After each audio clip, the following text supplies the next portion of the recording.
Últimos meses han sido reportados como desaparecidos varios adultos mayores, muchos de ellos diagnosticados con Alzheimer.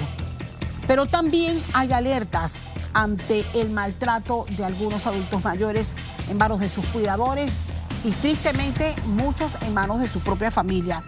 ¿Qué tratamientos y cuidados debemos tener ante estas personas, pero sobre todo qué medidas debemos tener ante las alertas que ellos nos dan?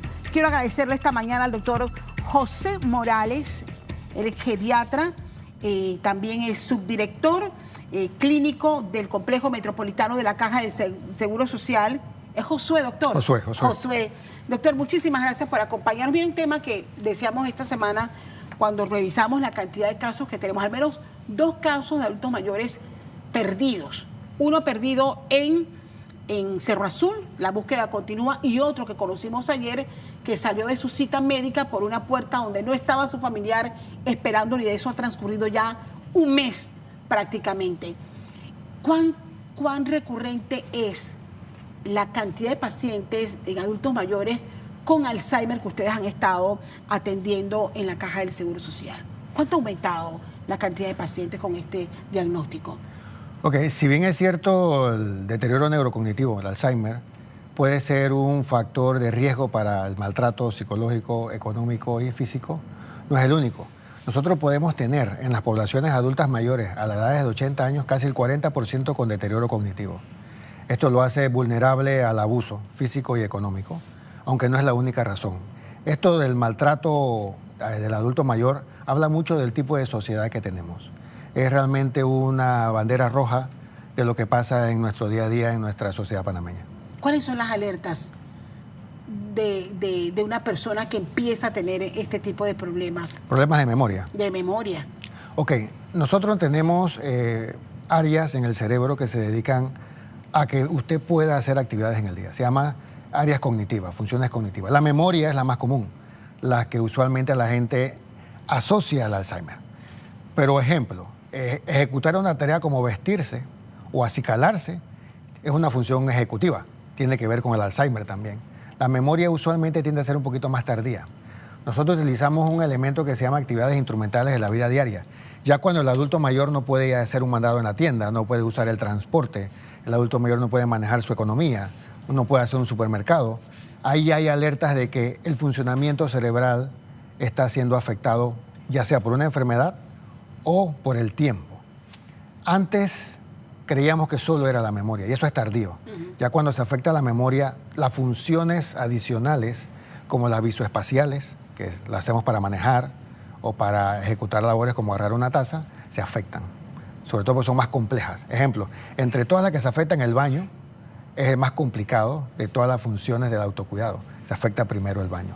Entonces hay que estar alerta a otras cosas. Si su adulto mayor ya no puede hacer mandado solo, no puedes dejarlo. Ya usted sabe que él tiene un tipo de deterioro cognitivo. Hay que evaluarlo. ¿Qué cuidados debemos tener ya cuando tenemos en casa a un papá, a un abuelo bajo estas condiciones? Ok, el deterioro cognitivo tiene síntomas positivos y síntomas negativos. Dependiendo de eso son los cuidados. Vamos a hacer un ejemplo. Supóngase que su padre quisiera irse a trabajar todos los días.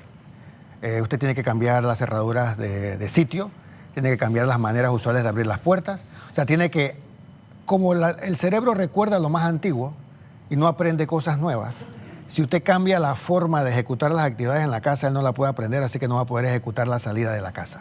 Entonces requiere una reorganización de la casa para evitar que la persona logre salir al supuesto trabajo que en su cerebro está tratando de hacer. Ese es un cambio abrupto para la persona. Incluso los abuelos se deprimen. Se deprimen porque ya no pueden manejar, porque el hijo le dice ya no vuelvas a manejar más, claro. O no puede tomar el machete si está en el campo y no puede salir al trillo porque después se pierde. O sea, es una serie de medidas que se aplican por parte de la familia que terminan deteriorando y deprimiendo al adulto mayor y desgastando también a la familia. O sea, ¿cómo manejamos eso en familia? Ok, mire, hay que prepararse para el envejecimiento. Realmente nosotros pasamos nuestra vida preparándonos para la época productiva, sin olvidar que la época del envejecimiento es la más larga de nuestra vida.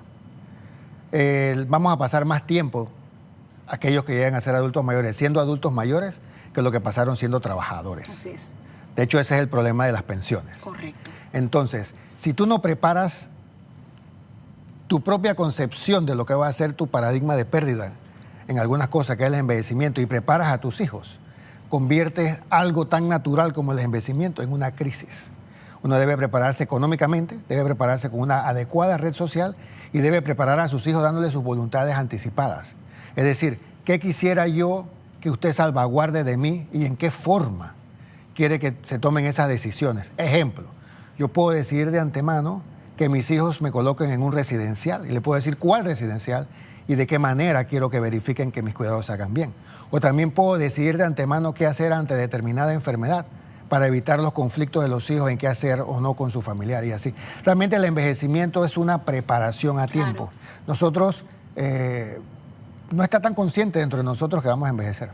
Nadie se prepara, nadie piensa que va a envejecer. Que va a envejecer. Entonces, debes prepararte. Entonces, hay estudios que han demostrado que en algunas sociedades en donde tú haces una muy buena red social con tiempo, necesitas amigos, llevarte bien con tu familia, necesitas tener economía, necesitas tener deudas saldas, necesitas tener decisiones ya preelaboradas.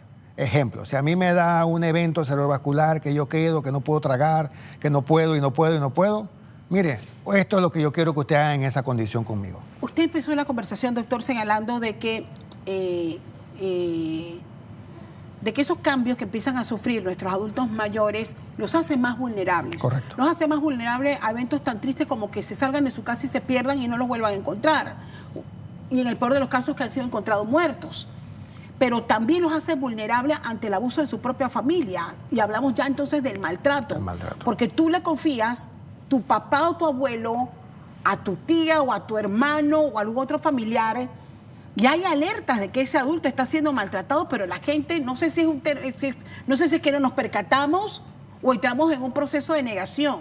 O sea, ¿cuáles son las alertas que nosotros debemos tener para detectar también que uno de nuestros abuelos está siendo maltratado? Ya sea porque le quitan los dineros, porque se apropian de sus bienes, y en el peor de los casos porque no le dan comida, no le dan los medicamentos o los golpean. Ok, mire, en Panamá tiene una legislación muy interesante. Tenemos la 36 del 2016 y tenemos la ley 149 del 2020. También a nivel de las instituciones de salud, yo trabajo para la Caja del Seguro Social, nosotros tenemos los formularios de denuncia de sospecha de abuso. Cualquier servidor de la Caja del Seguro Social del Ministerio que esté ante una sospecha debe llenar el formulario, llamar a Trabajo Social y eso se envía a la Fiscalía de Familia. Pero bueno, esto es el caso de salud que quizás Salud tenga alguna información adicional que se le haya brindado para detectar o sospechar abuso. Hablemos de la comunidad. Sí. 1 de cada 6 adultos mayores, según la Organización Mundial de la Salud, es sujeto a algún tipo de abuso. Cuando me refiero a abuso, hablo de abuso psicológico, hablo de abuso económico, hablo de abuso físico y hablo de negligencia en los cuidados. Esas 4 cosas son importantes. No llevar a un adulto mayor a la cita que le corresponde, realmente eso es negligente. La dieta inadecuada a la edad es un cuidado negligente. Eso es un tipo de maltrato. Los maltratos físicos, golpes, mal manejos, cargarlos, apretarlos demasiado. Todo eso nosotros tenemos una lista de cosas que tratamos de identificar. Yo lo que usualmente en mi práctica le digo a la familia, si usted tiene al adulto mayor suyo viviendo en la casa de algún familiar o algún cuidador o en un residencial, acuda sin avisar. Primero, verifique la higiene, el baño, uñas, olores. Verifique la piel, las fanerias.